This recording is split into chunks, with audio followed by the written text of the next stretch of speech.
Hello and नमस्ते। मैं spoken English के मुद्दे पर आप लोगों के सामने कुछ पेश करना चाहता हूँ कि स्पोकन इंग्लिश से रिलेटेड बातें आज समाज में कुछ अहमियत रखती हैं। उसका उसका बहुत इम्पोर्टेंस है आज भी। इस संबंध में ही मैं थोड़ी चर्चा करना चाहता हूँ और इसके लिए मैं समय नहीं लेते हुए स्क्रीन शेयर करता हूँ और अपनी बात रखता हूँ।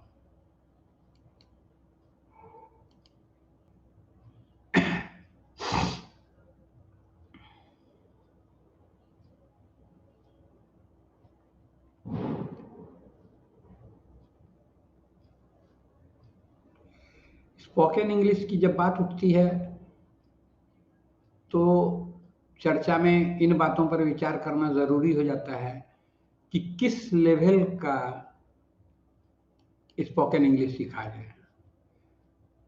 इसमें हो सकता है कि बस हाई हेलो सिखाए थोड़ी देर और परिचय देना सिखाए, जैसे परिचय देना भी सिर्फ सिखाए। अभी के माहौल में जो चल रहा है अधिकतर जगहों पर, खास करके हमारे शहर में भी, कि आए दिन बाजार में खबर आते रहते हैं, हैंडबिल्स बंटते हैं और बताया जाता है कि कुछ हजार रुपये में 2 महीने में अंग्रेजी बोलना, फटाफट अंग्रेजी बोलना सीखें। तो इस तरह की खबरें आकर्षित करते हैं बच्चों को आकर्षित करते हैं। ऐसे ही नहीं आकर्षित करते, उनके मन में कहीं बात बसी हुई है कि 2 महीने में अंग्रेजी सीख जाएंगे, इतने रुपये खर्च होंगे। वो और बातों पर ध्यान नहीं देते हैं, वो समय देखते हैं, रुपया देखते हैं और उनके 2-4 मित्र मिल गए तो इस बात का ख्याल नहीं रखते हैं कि क्लास का ड्यूरेशन क्या होगा, कितने घंटे रोज पढ़ाई होगी, किस तरीके से पढ़ाई होगी, क्लासरूम में जाके पढ़ाई होगी कि ऑनलाइन पढ़ाई होगी, फीस क्या होगा, फीस ये कम है या ज़्यादा है, इसमें हमें क्या करना पड़ेगा। इन बातों की चर्चा हो नहीं पाती है, इन बातों पर विचार हो नहीं पाता है। और फिर किस लेवल की अंग्रेजी सीखेंगे? लेवल बहुत सारे हो सकते हैं। जैसे मैंने बताया कि हाई हेलो वाली बात सिर्फ थोड़ा मोड़ा अंग्रेजी बोल लिए, या अपने आप को इंट्रोड्यूस करने के लिए सिखाते भी हैं। बहुत सारे इंस्टीट्यूट में ये सिखाए जाते हैं, इंट्रोड्यूस करने के लिए सिखा दिया गया, कुछ रटवा दिया गया, तो वो भी एक लेवल हो सकता है। उसके अलावा ये भी लेवल हो सकता है कि भाई डिस्कशन हो किसी इश्यू पर, या ग्रुप डिस्कशन में भाग लें, या कोई पॉइंट एक्सप्लेन करना हो। तो ये सब बातें कितनी इम्पोर्टेंट हैं, कितना सीखने का हमारा ऑब्जेक्टिव पूरा होगा, इन बातों पर गौर किया नहीं जाता है और वो एक छिछला ज्ञान प्राप्त करने के पीछे बच्चे को जाना पड़ जाता है, क्योंकि कहीं न कहीं तो इस बात का प्रभाव है, असर है।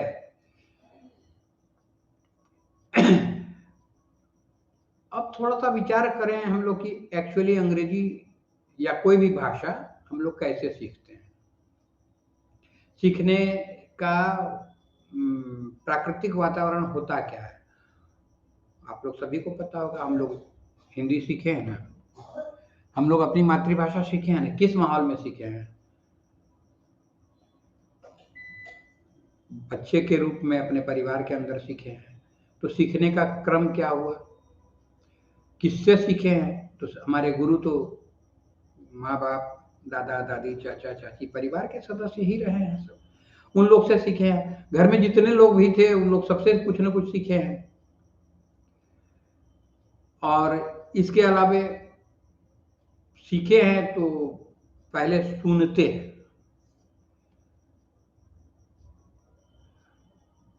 हमारा एक्सपोजर बड़ा होता है, सुनते ही नहीं है। घर के लोगों से तो सुनते ही हैं, जब बाजार भी निकलते हैं तो बाजार में होर्डिंग्स देखते हैं, बिल्स देखते हैं, सिनेमा का पोस्टर देखते हैं, सब जगह वो पढ़ने का मौका मिलता है, पढ़ते हैं। न्यूज़पेपर घर में अगर आता है या नहीं भी आता है, कहीं आता है, देखते हैं, मौका लगता है तो स्टिकर्स, बिल्स, होर्डिंग्स, ये सब इतना एक्सपोजर होता है हम लोग के आगे कि हम लोग उन सब कारणों से अपनी भाषा को सीख पाए। सुनते सुनते शुरू में तो सुने मैंने लिसनिंग हुआ, लिसनिंग के बाद फिर धीरे धीरे बोलने का अभ्यास करने लगे। तो ये स्पीकिंग इंग्लिश जो है हमारी, स्पोकन इंग्लिश, क्या उसके लिए ऐसा माहौल में हम लोग सीखते हैं? सीखने के लिए हमारे पास, किसी भी भाषा को सीखने के लिए सबसे पहले हम क्या सीखते हैं? उसमें 4 स्किल्स होते हैं। कोई भी भाषा हो उसके 4 स्किल्स होते हैं। लिसनिंग विथ कॉम्प्रिहेंशन, माने सुनने की, समझते हुए सुनने की। तो बचपन में तो सुनते तो हैं, लेकिन बहुत कुछ समझते भी हैं, बहुत कुछ नहीं भी समझते हैं। धीरे-धीरे वो जब समझने लगते हैं और चीज़ों को पहचानने लगते हैं, जानने लगते हैं, तो लिसनिंग जब भरपूर हो जाता है, तो हम लोग धीरे-धीरे अपना वोकल ऑर्गन्स को, जो सो मुँह में बोलने का जो यंत्र है हम लोग का उसको विकसित धीरे-धीरे करते हैं और तब स्पीकिंग सीखते हैं। तो लिसनिंग को फॉलो करता है स्पीकिंग। और जब बात लिखने पढ़ने की भी आ जाती है, तो पहले रीडिंग सीखते हैं और उसको जब रीडिंग अच्छा से धीरे-धीरे होने लगता है, तो राइटिंग भी साथ-साथ चलाने लगते हैं। तो रीडिंग और राइटिंग एक साथ मिला-जुला है, ये पढ़े-लिखे लोग के लिए है। जो पढ़ने-लिखने के हमारी पहले की स्टेज होती है, उसमें लिसनिंग और स्पीकिंग होता है। तो क्या ये अंग्रेजी के साथ भी ऐसा हुआ है? आज हम अंग्रेजी स्पोकन सीखने की ज़रूरत महसूस करते हैं। कभी स्पोकन हिंदी सीखने के लिए कहीं गए थे क्या? क्योंकि वो लिसनिंग पहले सीखे, उसके बाद स्पीकिंग सीखे, दोनों हो गया। स्वाभाविक प्राकृतिक अवस्था में ही हो गया, नेचुरल वे में। तो ये सीखने का, किसी लैंग्वेज को सीखने का ये बेस्ट तरीका है।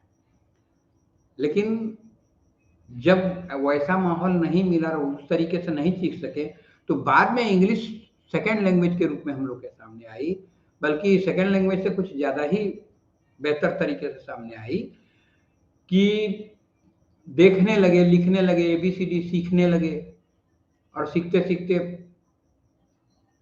पढ़ने के साथ-साथ लिखने भी लगे। तो इसकी ज़रूरत क्या है? थोड़ा-सा ज़िक्र करते हैं कि अंग्रेजी सीखने की, स्पोकन इंग्लिश सीखने की ज़रूरत क्या है?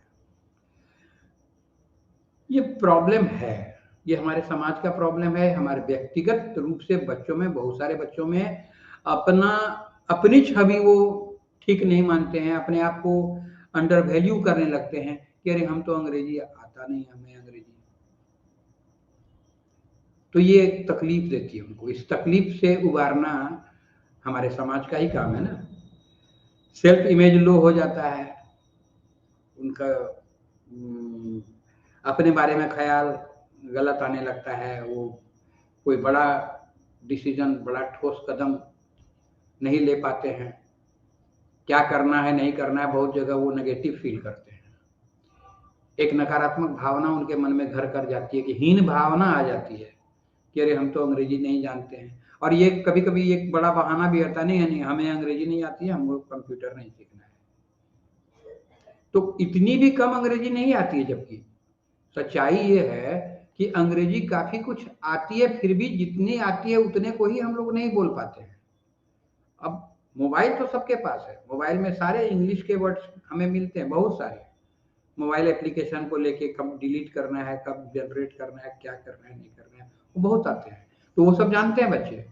साइकिल में जितने भी पार्ट पुर्जे होते हैं, हैंडल होता है, सीट होता है, कैरियर होता है, व्हील होता है, ट्यूब होता है, पैडल, हैंडल, सब कुछ तो बहुत सारे अंग्रेजी वर्ड सब लोग जानते हैं। लेकिन हम लोगों के अंदर में एक और बात होती है क्या कि हम लोग को भय होता है कि बात करें गलत हो जाएगा। भय तो होता है, उसके बाद एनवायरनमेंट की भी बात होती है। अब घर में माँ से अंग्रेजी में बात करें, बाबूजी से बात करें, परिवार के और लोग से बात करेंगे तो वहाँ आलोचना होगी कि बड़ा अंग्रेजी बोलने लगा है। होती है कि नहीं? तो एनवायरनमेंट का अभाव होता है, एक अंदर में भय रहता है, एक सिलसिलेवार जानकारी नहीं रहती है। वरना पढ़ते तो सभी लोग हैं अंग्रेजी, जो पढ़ने वाले हैं मैट्रिक तक में 4-5 साल तक तो अंग्रेजी पढ़ते ही पढ़ते हैं। तो यहाँ कुछ हम लोग को फिर से विचार करना पड़ेगा कि हम लोग इसका उपाय क्या होगा। इसका उपाय कुछ मैंने भी सोचा है कि कुछ लेवल्स में बांट दिया जाए और लेवल्स का तय कर दिया जाए कि इस लेवल में अंग्रेजी का कौन सा फॉर्मेट, किस पर्पस से अंग्रेजी सीखा जाए, पर्पस के हिसाब से उनका लेवल तय कर दिया जाए और उसी तरीके का कोर्स पढ़ाया जाए। अभी तो मार्केट में है कि जिसको जैसा मन कर रहा है, कोई ग्रामर पढ़ा रहा है, कोई ट्रांसलेशन पढ़ा रहा है, कोई स्पोकन इंग्लिश का ग्रुप डिस्कशन करा रहा है। मतलब कितने लेवल्स चालू हैं, ये कंफ्यूज हो जाते हैं बच्चे। अब आप कहेंगे कि आप फिर बताने वाले कौन हैं? तो मैं बताने योग्य हूं कि नहीं, ये आप तय करें। मैं थोड़ा सा अपने बारे में बता देता हूं कि मैं लाइफ लॉन्ग शॉर्ट हैंड सीखा और पटना हाई कोर्ट में पीए भी था। 36 साल नौकरी की, स्टेनोग्राफर की, देवघर कोर्ट में, दुमका कोर्ट में, पटना हाई कोर्ट में, इन सब जगह पर। इसके अलावे मैंने इंग्लिश में इंटरेस्ट लिया और इंग्लिश में मैंने 2 बार एमए किया, एक भाषा विज्ञान लेकर, एक ट्रेजेडी लेकर। फिर हिंदी में भी मैंने एमए किया। इसके अलावे मैं पंडित बीएन झा कॉलेज में 5-6 साल से ज़्यादा समय तक पढ़ाया भी हूँ।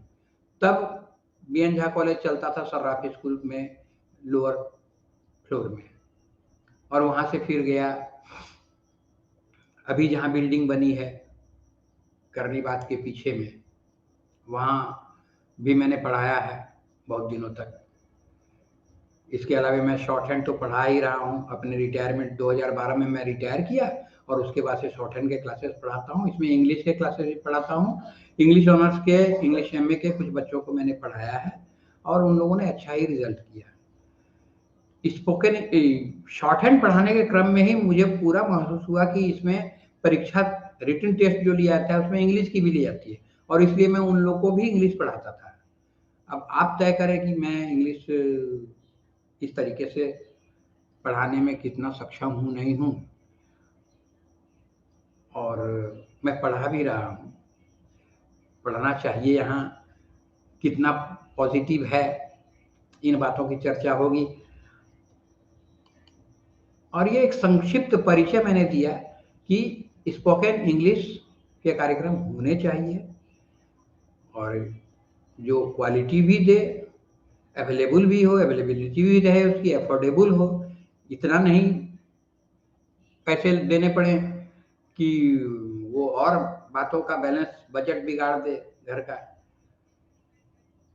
इन्हीं बातों के साथ मैं यहाँ रुकता हूँ, फिर और विस्तार से चर्चा करूँगा अगले वीडियो में। यदि आपको वीडियो पसंद आया तो लाइक करें, कमेंट करें क्या और चाहिए, सब्सक्राइब भी करें। और यदि जुड़ना चाहते हो, सीखना चाहते हो, हमारे क्लासेस को ज्वाइन करना चाहते हो तो आप ज्वाइन भी कर सकते हैं। इसके लिए इस वीडियो के डिस्क्रिप्शन में मैंने व्हाट्सएप लिंक दिया हुआ है, उसे भी आप ज्वाइन कर सकते हैं। जय हिंद।